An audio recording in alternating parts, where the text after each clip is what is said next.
नमस्कार, आपण पाहत आहात वीर महाराष्ट्र न्यूज। तुळजापूरमध्ये तुळजाभवानी यात्रा मैदानाचा वाद पेटला, भाविकांचा रास्ता रोको आंदोलन।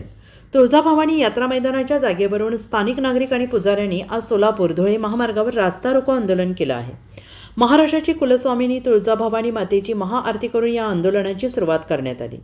भाविक भक्तांच्या सोयीसाठी राखीव असलेल्या 4.5 एकर जागेवर बेकायदेशीर लेआउट आणि बांधकामे सुरू असल्याचा आरोप आंदोलकांनी केला आहे। या जागेवर पार्किंग व्यवस्था निर्माण करावी या प्रमुख मागणीसाठी तुळजापूरकर मोठ्या संख्येने रस्त्यावर उतरले आहेत। रास्ता रोको आंदोलनामुळे महामार्गावर तब्बल 2 तास वाहतूक ठप्प झाली असून प्रशासनाकडून कोणतीही ठोस भूमिका घेतली जात नसल्याने आंदोलक संतप्त झालेले असून मागण्या मान्य न झाल्यास आंदोलन अधिक तीव्र करण्याचा इशारा त्यांनी दिला आहे। तुळजापुरी तीर्थक्षेत्र असून येथील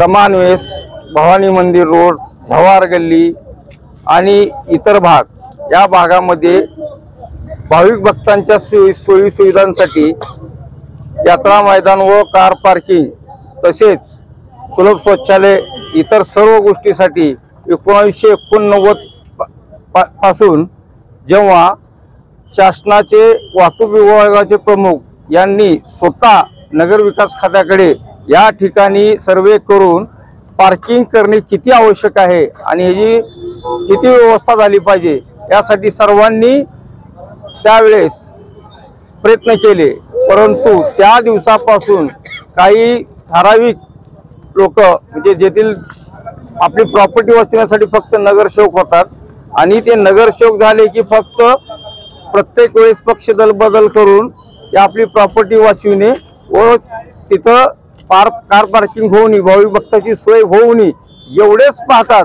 यामुळे कमानवेस भागातील व भवानी रोड, मंकावती गल्ली या ठिकाणच्या यात्रेकरू, भाविक भक्त व पुजाऱ्यांचे अक्षरशः उपासमारीची वेळ आलेली आहे। मैदानासाठी निवेदन उपोषण आंदोलन झालंय। आज आंदोलन करतायत, कशासाठी करतायत, काय हे केलं होतं, आश्वासन दिलं होतं तुम्हाला? 20 तारखेपर्यंत महाराष्ट्र शासनाचं नाव लावू असं आश्वासन दिलं होतं। आज 25 तारखे उजळली तरी महाराष्ट्र शासनाचं नाव लावलेलं नाही।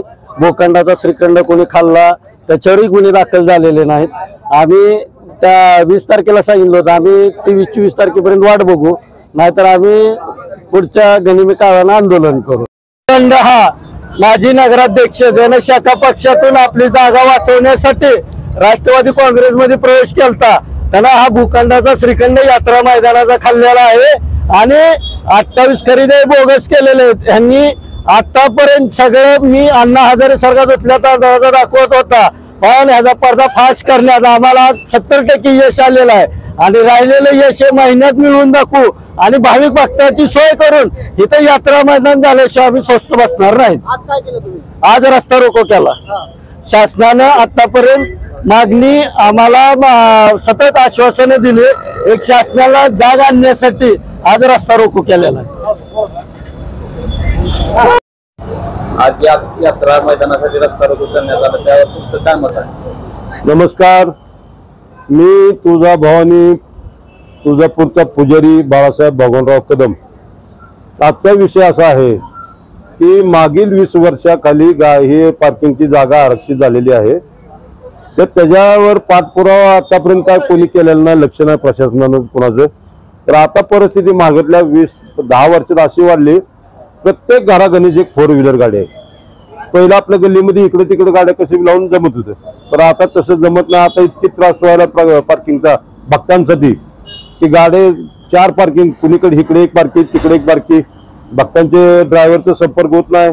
परत आम्हाला पुजाऱ्याला मोटरसायकलीवर ही ती काही फोनाफोनी करून लोकलच्या माणसापाशी फोन देऊन त्यांचा संपर्क करायचा, त्यांची गाडीची भेट घालायची, मग हे आम्हाला सगळ्यांना हे करायची, म्हणजे एक सेवा म्हणून आम्ही करतो।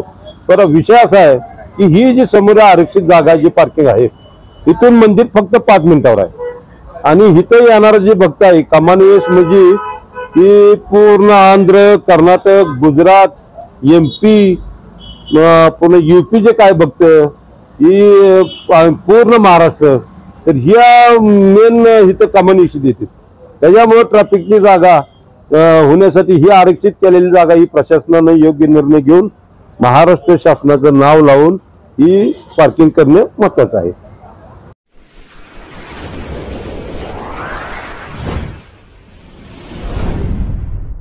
वीर महाराष्ट्र न्यूज चॅनलला लाईक आणि सबस्क्राईब करा. धन्यवाद.